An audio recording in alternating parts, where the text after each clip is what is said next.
अवधूत चिंतन श्री गुरुदेव दत्त श्री स्वामी समर्थ। माझ्या चॅनलमध्ये तुमचं सगळ्यांचं मनापासून खूप खूप स्वागत, आभार। चला तर मग आज आपले विषय आहे होळी आहे 13 मार्च 2025ला होळी ह्या दिवशी आपण साजरी करणार आहोत।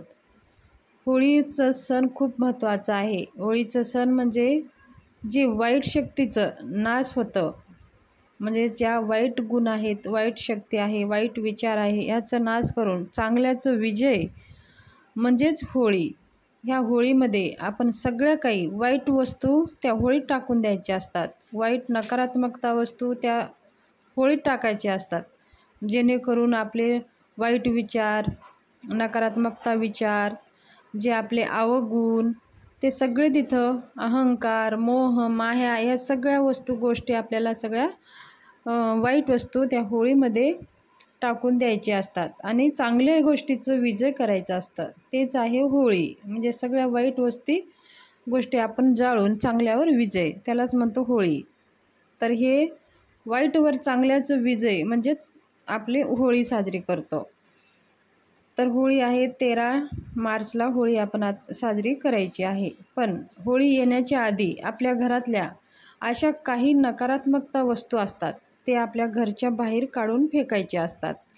म्हणजे चांगल्या वस्तू आपल्या घरात ठेवायच्या आहेत आणि त्या वस्तूपासून जो काही वाईट परिणाम आपल्यावर होतो, जे नकारात्मकता घरात पसरते, त्या वस्तू आपल्याला होळी येण्याच्या आधी सगळ्या काही काढून बाहेर फेकून आपलं घर सगळं काही स्वच्छ नीटनेटकं आपल्याला करायचं आहे।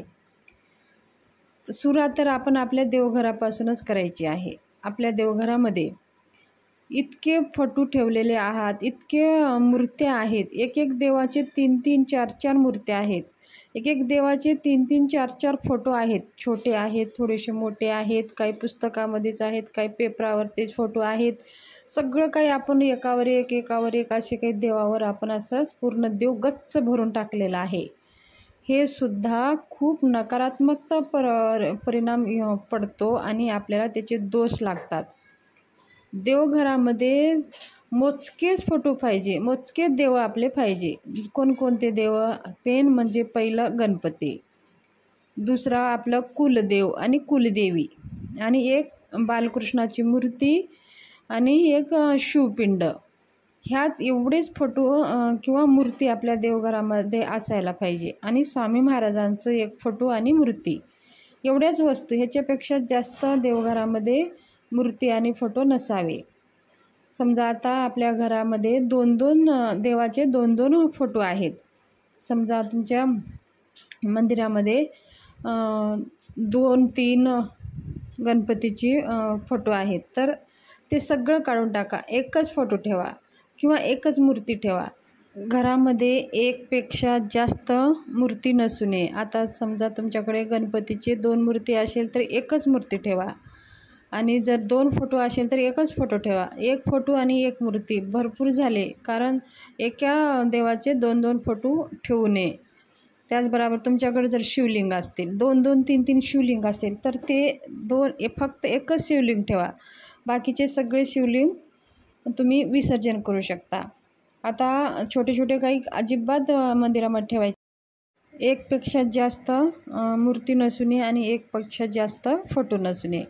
थोडेच देव ठेवा आणि छान असं मंदिर आपलं एकदम बघितलं की असं सुशोभित दिसावं असं मंदिर आपल्याला ठेवायचं आहे।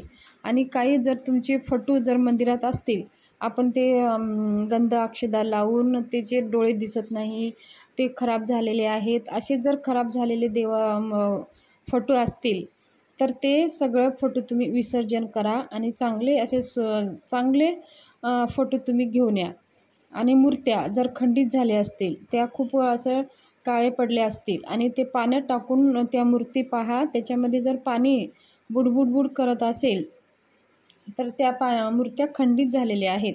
अखंड मूर्ती ते नाही, तर त्या मूर्तीचा आपल्याला काहीच फायदा नाही। म्हणून मूर्त्या जर तशा काही खंडित झालेल्या मूर्त्या असतील, तर त्या मूर्त्या विसर्जन करा आणि दुसऱ्या मूर्त्या स्थापना तुम्ही देवघरामध्ये करा। आणि देवघरामध्ये एकच देवाची डबल मूर्ती पण नसू नये आणि फोटो पण नसू नये। तर आपल्या देवघरातून अगोदर ह्या सगळ्या वस्तू आपल्याला काढून टाकायच्या आहेत. आणि आपल्या किचनमध्ये बघा, किचनमध्ये आपण काय करतो की थोडीशी आपले कप आहेत चहा प्यायचे, आपण ते कप नाहीत म्हणून आपणच घरीच पिणार आहोत म्हणून दांडी तुटलेली आहे, साईडनं चिरलेलं आहे, तरी आपण ते फेकत नाही, त्याला धुतो आणि तेच त्याच्यातच आपण चहा वगैरे पित असतो. पण त्या वस्तू सगळे आपल्याला बाहेर काढायच्या आहेत. ह्या वस्तूसुद्धा आपल्याला नकारात्मकता पसरत असतात. तर घरामध्ये थोडे सामान ठेवा, पण एकदम छान सुशोभित असे ठेवा. चिरलेले भांडे, एखादी गिलास असतं बघा, आपण चिरलेले असतं, फुटलेलं असतं, तेच वापरत असतो. तर अजिबात तसं करू नका. चिरलेले तुटलेले असे भांडे अजिबात आपल्याला घरात ठेवायचे नाही, ते सगळे बाहेर काढून टाकायचे आहे. त्याचबरोबर आपल्या घरामध्ये बघा काही अडगळ वस्तू आहे की आपण वर्षानुवर्ष त्या वस्तूला आपण हात लावत नाही आणि ते काही त्याचा आपल्याला वापरसुद्धा होत नाही. असंच काय करतो आहे आपण, एका पोत्यात भरतो किंवा असं एका कोपऱ्यामध्ये ते साठवून ठेवून देतो आणि त्याच्यावर काय करते, सगळी धूळ जमा होते. हळूहळू धूळ जमा होऊन आता ते आपण वापरत नसल्यामुळे तिथं काही आपला हात जात नाही आणि मग जमा होऊन त्याच्यावर धूळ अशी साचलेली असते आणि धूळ साचून तिथं खूप काही असं हे झालेलं असतं. मग ते सुद्धा आपल्या घरामध्ये नकारात्मकता पसरत असतात. तसल्या अडगळ वस्तू, आपल्या घरातल्या सगळ्या काही अडगळ वस्तू जे वापरत नाही, ते आपल्याला कामाला येत नाही, ह्या सगळ्या वस्तू आपल्याला काढून बाहेर फेकून द्यायचं आहे. हे तुम्ही होळी येण्याच्या आधी करा, म्हणजे आपली होळी ही नकारात्मकता नष्ट करण्यासाठी होळी आहे आणि सकारात्मकतेचं विजय म्हणजेच होळी. तर ह्या सगळ्या काही नकारात्मकता आपल्या घरात पसरणाऱ्या वस्तू आहेत, त्या सगळ्या आपल्याला बाहेर काढून टाकायचं आहे. बघा आता कपडे आपण एखादे कपडे आवडतीचं कलर आहे, आवडतीचं ते पॅन्ट आहे किंवा शर्ट आहे आपलं, किंवा आपलं गाऊन असतं एखादी लेडीजचं, पुरुषांचं एखादी शर्ट असतं की ते फाटलं, कॉलर फाटलेले आहेत तरी पण ते आपण घालत असतो. तरी पण आपण कधीही असे फाटलेले वस्त्र अंगावर कधी घालायचे नसतात. आपल्या अंगावरसुद्धा असे छान सुशोभित वस्त्र अंगावर घालायचे असतात आणि फाटलेले कपडे अजिबात घालायचे नसतात. फाटलेले असतील तर ते लगेच काढून तुम्ही ते फेकून देऊ शकता.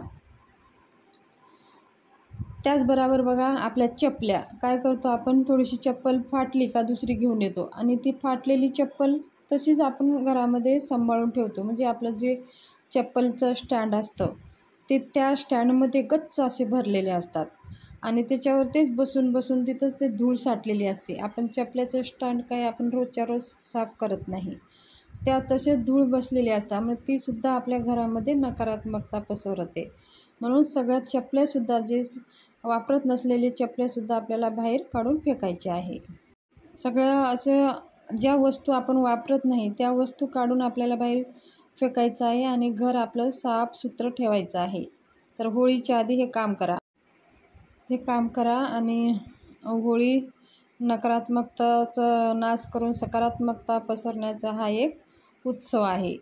तर ही माहिती शेअर करायची होती तुम्हाला. माहिती जर आवडली असेल तर चॅनलला शेअर, सबस्क्राईब, लाईक करा. धन्यवाद.